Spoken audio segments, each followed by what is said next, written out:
Friends, ಎಂಪೀಸ್ ಕಿಚನ್ಗೆ ಸ್ವಾಗತ. ನಾವು ಇವತ್ತು ಮಾಡುತ್ತಿರುವ ರೆಸಿಪಿ ಮಂಡಕ್ಕಿ ಉಸ್ಲಿ. ಹಾಗಿದ್ರೆ ನಮ್ಮ ವಿಡಿಯೋ ನೋಡೋದಕ್ಕಿಂತ ಮುಂಚೆ ಪ್ಲೀಸ್ ನಮ್ಮ ಚಾನಲ್ನ ಸಬ್ಸ್ಕ್ರೈಬ್ ಮಾಡಿ, ಸಪೋರ್ಟ್ ಮಾಡಿ, ಲೈಕ್ ಮಾಡಿ, ಶೇರ್ ಮಾಡಿ, ಪಕ್ಕದಲ್ಲೇ ಕಾಣೋ ಬೆಲ್ ಲೈಕ್ ಮೇಲೆ ಕ್ಲಿಕ್ ಮಾಡಿ. ಹಾಗಿದ್ರೆ ಮಂಡಕ್ಕಿ ಉಸ್ಲಿ ಮಾಡೋ ವಿಧಾನ ಹೇಗೆ ಅಂತ ನೋಡೋಣ ಬನ್ನಿ. ಇಲ್ಲಿ ನಾನು ಇದರಲ್ಲಿ 4 ಕಪ್ಪು ಪುರಿ ತಗೊಂಡಿದ್ದೀನಿ.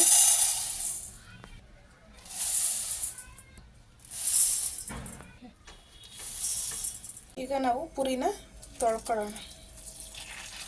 ನೆನೆಸ್ಕೋಬೇಕು. ಈ ಥರ ನೀರು ಹಾಕಿ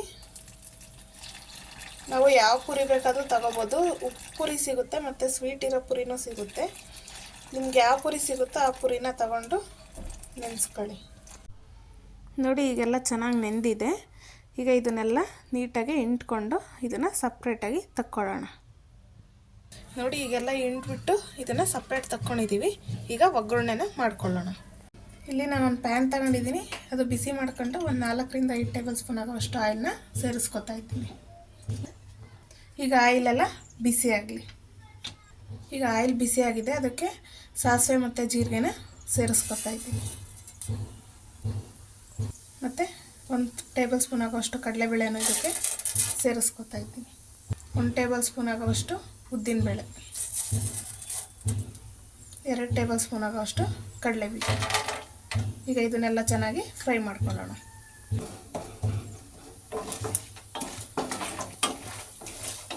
ಲೋ ಫ್ಲೇಮಲ್ಲಿ ಇಟ್ಕೊಂಡು ಫ್ರೈ ಮಾಡ್ಕೋಬೇಕು.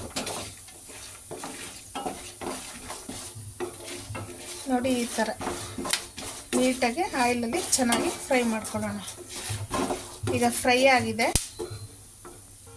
ಇದಕ್ಕೆ ಕಟ್ ಮಾಡಿರೋ ಅಂಥ 2 ಈರುಳ್ಳಿನ ಸೇರಿಸ್ಕೊತಾ ಇದ್ದೀನಿ.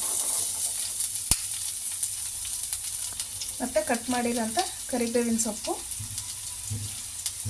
ಕಟ್ ಮಾಡಿರೋಂಥ ಒಂದು 7 ರಿಂದ 8 ಹಸಿಮೆಣ್ಸಿನ್ಕಾಯಿ. ಖಾರಕ್ಕೆ ನೋಡಿಕೊಂಡು ಹಾಕ್ಕೊಳ್ಳಿ. ಇದು ಖಾರ ಇಲ್ಲ ಮೆಣಸಿನ್ಕಾಯಿ, ಅದಕ್ಕೆ ನಾನು ಸ್ವಲ್ಪ ಜಾಸ್ತಿ ಹಾಕಿದ್ದೀನಿ. ಈಗ ಇದನ್ನೆಲ್ಲ ಚೆನ್ನಾಗಿ ಫ್ರೈ ಮಾಡ್ಕೊಳ್ಳೋಣ. ನೋಡಿ, ಈಗ ಇದೆಲ್ಲ ಸ್ವಲ್ಪ ಫ್ರೈ ಆಗಿದೆ. ಇದಕ್ಕೆ ನಾನು ಕಟ್ ಮಾಡಿರೋಂಥ ಟೊಮೊಟೊ ಒಂದು ಮೀಡಿಯಮ್ ಸೈಜ್ದು ಅದನ್ನು ಇದಕ್ಕೆ ಸೇರಿಸ್ಕೊತಾ ಇದ್ದೀನಿ. ಈಗ ಇದಕ್ಕೆ ಸ್ವಲ್ಪ ಅರಿಶಿನದ ಪುಡಿ, ಸ್ವಲ್ಪ ಉಪ್ಪು ಸೇರಿಸ್ಕೊಂಡು ಫ್ರೈ ಮಾಡ್ಕೊಳ್ಳೋಣ. ಪುರಿ ಒಳಗಡೆನೇ ಉಪ್ಪಿರುತ್ತೆ, ಸ್ವಲ್ಪ ನಾವು ನೋಡಿಕೊಂಡು ಹಾಕೋಬೇಕಾಗುತ್ತೆ. ಈಗ ಇದನ್ನೆಲ್ಲ ಚೆನ್ನಾಗಿ ಮಿಕ್ಸ್ ಮಾಡಿಕೊಂಡು ಚೆನ್ನಾಗಿ ಫ್ರೈ ಮಾಡ್ಕೋಬೇಕು. ಈಗ ನೋಡಿ, ಇದು ಚೆನ್ನಾಗಿ ಸ್ವಲ್ಪ ಫ್ರೈ ಆಗಲಿ. ಅಷ್ಟರೊಳಗಡೆ ನಾವು ಈ ಕುಟಾಣಿನ ಉರ್ಗಡ್ಲೆ ಅಂತೀವಲ್ಲ, ಇದನ್ನು ಮಿಕ್ಸಿಲಿ ಪುಡಿ ಮಾಡ್ಕೊಂಬರೋಣ. ಸ್ವಲ್ಪ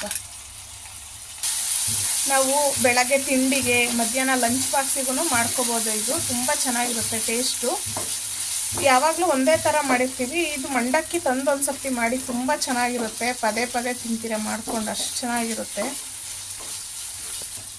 ಲೈಟ್ ವೆಯ್ಟಾಗೂ ತಿನ್ಕೋಬೋದು. ವೆಯ್ಟ್ ಲಾಸ್ ಮಾಡೋರೆಲ್ಲ ಇದನ್ನು ಲೈಟಾಗೂ ತಿನ್ಕೋಬೋದು. ತುಂಬ ಚೆನ್ನಾಗಿರುತ್ತೆ. ಲಂಚ್ ಬಾಕ್ಸಿಗೆಲ್ಲ ಡಿಫ್ರೆಂಟಾಗಿರುತ್ತೆ.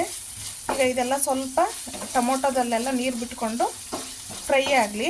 ಈರುಳ್ಳಿ ಎಲ್ಲ ಚೆನ್ನಾಗಿ 1 ನಿಮಿಷ ಫ್ರೈ ಮಾಡ್ಕೊಳ್ಳೋಣ. ಈಗ 1 ನಿಮಿಷ ಆಗಿದೆ. ನೋಡಿ, ಚೆನ್ನಾಗೆಲ್ಲ ಫ್ರೈ ಆಗಿದೆ. ನೀವು ಟೊಮೊಟೊ ಆಪ್ಷನಲ್ಲು, ಬೇಡ ಅಂದರೆ ಸ್ಕಿಪ್ ಮಾಡಿ ನೀವು ನಿಂಬೆಹಣ್ಣು ಹಾಕ್ಕೋಬೋದು ಫುಲ್ಲು. ಇಲ್ಲಾಂದರೆ ಟೊಮೊಟೊ ಸ್ವಲ್ಪ ಹಾಕಿ ನಿಂಬೆಹಣ್ಣು ಸ್ವಲ್ಪ ಹಾಕ್ಬೋದು. ಟೊಮೊಟೊ ಹಾಕೋದ್ರಿಂದ ಸ್ವಲ್ಪ ಚೆನ್ನಾಗಿ ಬರುತ್ತೆ ಟೇಸ್ಟು. ಈಗ ಇದೆಲ್ಲ ಆಗಿದೆ.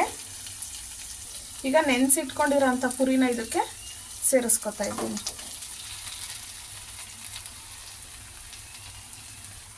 ಈಗ ನಾವು ಹುರ್ಗಡ್ಲೆನ ಪುಡಿ ಮಾಡ್ಕೊಂಡಿದ್ವಲ್ಲ, ಅದನ್ನು ಇದಕ್ಕೆ ಒಂದು 2 ಸ್ಪೂನ್, ಚಿಕ್ಕ ಸ್ಪೂನಲ್ಲಿ 2 ಸ್ಪೂನ್ ಆಗೋಷ್ಟು ಇದಕ್ಕೆ ಸೇರಿಸ್ಕೊತಾ ಇದ್ದೀನಿ. ಇದು ಹಾಕೋದ್ರಿಂದ ತುಂಬ ಚೆನ್ನಾಗಿ ಬರುತ್ತೆ ಟೇಸ್ಟು.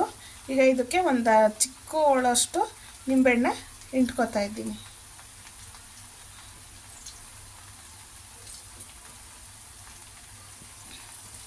ಈಗ ಇದನ್ನೆಲ್ಲ ಚೆನ್ನಾಗಿ ಮಿಕ್ಸ್ ಮಾಡ್ಕೊಳ್ಳೋಣ.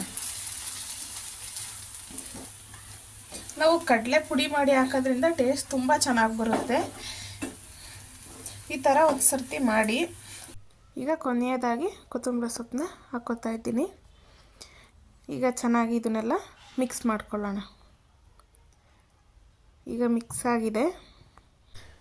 ತುಂಬ ಕಮ್ಮಿ ಟೈಮಲ್ಲಿ ಕಮ್ಮಿ ಇಂಗ್ರೀಡಿಯೆಂಟ್ಸ್ ಹಾಕಿ ಮಾಡೋದು, ಚೆನ್ನಾಗಿ ಬರುತ್ತೆ. ಲಂಚ್ ಬಾಕ್ಸ್ಗೆಲ್ಲ ಚೆನ್ನಾಗಿರುತ್ತೆ. ಒಂದು ಸರ್ತಿ ಟ್ರೈ ಮಾಡಿ, ಹೇಗೆ ಬಂತು ಅಂತ ಕಮೆಂಟ್ ಮೂಲಕ ತಿಳಿಸಿ. ಮತ್ತಷ್ಟು ಈಸಿ ರೆಸಿಪಿಗೋಸ್ಕರ MP's ಕಿಚನ್ನ ಫಾಲೋ ಮಾಡಿ. Thank you for watching. Bye bye.